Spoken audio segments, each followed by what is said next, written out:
Dear students, welcome to all of you in the mall classes. Dear students, आइए आज हम लोग parts of speech. It is the important topic in the English grammar. ये parts of speech आज में से पढ़ते हैं. पार्ट्स ऑफ स्पीच होता क्या है? What is the parts of speech? Parts of speech की डेफिनेशन हम देखते हैं तो इसका डेफिनेशन होता है all the English words are divided into 8 parts according to the work they do in the sentence. Each group is called parts of speech. अर्थात अंग्रेजी के जितने भी वर्ड्स हैं वाक्य में कार्यों के अनुसार उनको 8 भागों में विभाजित किया गया. इन 8 भागों को पार्ट्स ऑफ स्पीच के नाम से ही जानते हैं. आइए अब यहां समझते हैं. जैसे यहां लिखा है कि there are 8 parts of the parts of speech. Parts of speech अर्थात शब्द भेद के 8 भाग होते हैं. शब्द भेद के जो 8 भाग होते हैं ये कौन कौन से होते हैं आइए अब इसके बारे में जानते हैं. पहला आपका होता है नाउन अर्थात संज्ञा. दूसरा होता है प्रोनाउन सर्वनाम. तीसरा होता है एडजेक्टिव विशेषण. चौथा होता है वर्ब क्रिया. पांचवा है एडवर्ब क्रिया विशेषण.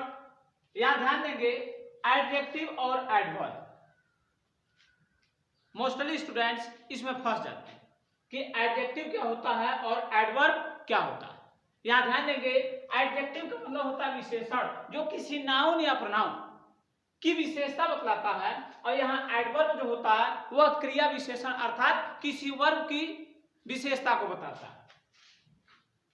छठा देखेंगे यहाँ पे प्रेपोजिशन संबंध बोधक अव्यय. सातवां होता है कंजंक्शन समुच्चय बोधक अव्यय. इसे संयोजक भी कहा जाता है.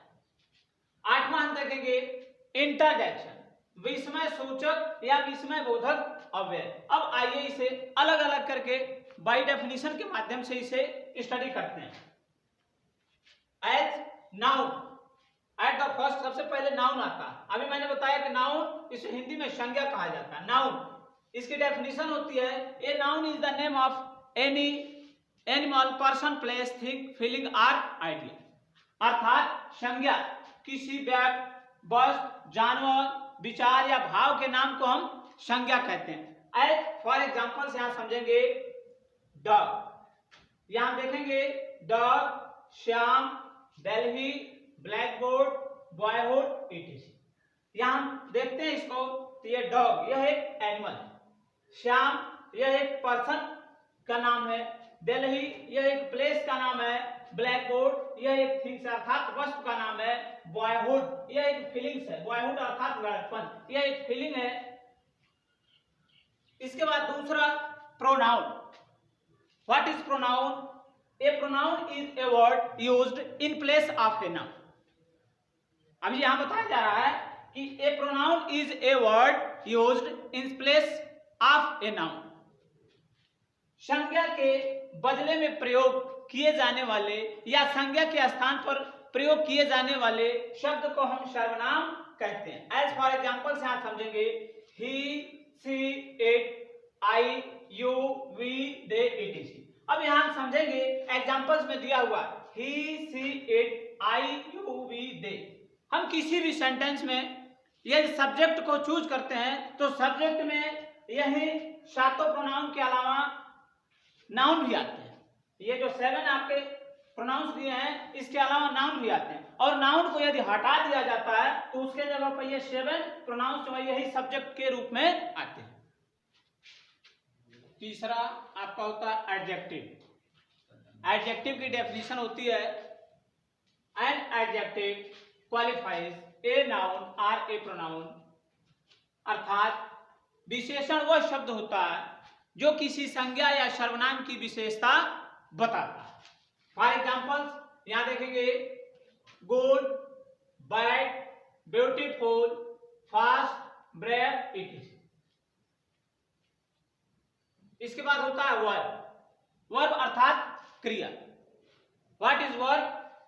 A verb is a word which denotes an action, position, relation or a state of being, अर्थात क्रिया वह शब्द होता है जिससे कार्य, व्यापार, अधिकार, संबंध या अवस्था का बोध होता है। फॉर एग्जाम्पल्स यहां हम देखेंगे लाव, ईट, गो, कम, प्ले, इट। इसके बाद होता है एडवर्ब। अभी मैंने ऊपर बताया एडजेक्टिव, नीचे है आपका एडवर्ब। एडजेक्टिव और एडवर्ब को एक मत समझ लेना, एडजेक्टिव अलग है, एडवर्ब आपका अलग है। एडवर्ब की डेफिनेशन होती है an adverb qualifies a verb, adjective or an other adverb, अर्थात क्रिया विशेषण वह शब्द होता है जो किसी क्रिया विशेषण अथवा किसी दूसरे क्रिया विशेषण की विशेषता बताने का काम करता है। एग्जांपल्स में हम देखेंगे यहाँ पे carefully, slowly, fastly, quickly, etc.. आप देखेंगे तो एडजेक्टिव्स के जितने भी एग्जांपल्स होते हैं मोस्टली उसमें वर्ड्स के अंत में यल वाई ऐड होते हैं, यल वाई जुड़े होते हैं। प्रेपोजिशन, इसके बाद होता है प्रेपोजिशन, संबंध बोधक अव्यय। A preposition is a word placed before a noun और a pronoun to show its relation to some other word in the sentence, अर्थात संबंध बोधक अव्यय वह शब्द होता है जो किसी संज्ञा या सर्वनाम से पहले आकर के अपना संबंध वाक्य में प्रयुक्त किसी अन्य शब्दों के साथ व्यक्त करता है। फॉर एग्जाम्पल से हम देखेंगे on, at, with, in, ETC. यहां देखेंगे ऑन पर, एट मीन्स होता है पर, विथ, इन, इटीसी। बट यहां देखेंगे नेक्स्ट वीडियो में आपको बताए जाएंगे कि ऑन का प्रयोग कहां होता है और एट का प्रयोग कहां होता है। इसके बाद होता है आपका 7वां होता है कंजंक्शन। कंजंक्शन अर्थात समुच्चय बोधक अव्यय या संयोजक। यहां देखेंगे conjunction is a word used to join words, phrases, clauses और सेंटेंसेस टुगेदर।